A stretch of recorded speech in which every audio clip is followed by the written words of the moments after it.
Hi, it's me again with Corel Draw Tips and Tricks, and somebody has asked me a question. Mainly, they're a plasma cutter, and they need this hole horizontal center and 1.128 from the top of the bracket. So first of all, for what I'm doing it for, this is two parts. So what we need to do is take the Smart Fill tool, or weld it, but I'm going to take the Smart Fill tool and just fill it in, and then it's one piece, and I'm going to left click, right click, and try to use hairlines and red, because that means cut it, so even in a plasma cutter. And then hit P and put it in the center of the page. Take this one, I'm going to go ahead and change it to red also, and I'm going to hit P. So now they're both, this is in the center, but if we take both shapes and hit T like in Tom, doesn't matter if it moved it down or up.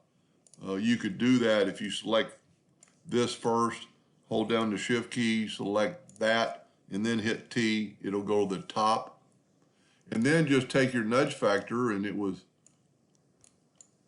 1.128 with nothing selected, 1.128, hit enter, and then just take your one shape and nudge it down. So now it is 1.128 from the top. I'm thinking he's wanting the top edge of the hole. So we'll take the parallel dimension tool and go from the quadrant up, holding down the control button so you know you're perpendicular. And we've got 1.13, but if we run it out, we've got 1.28 from the top of that hole.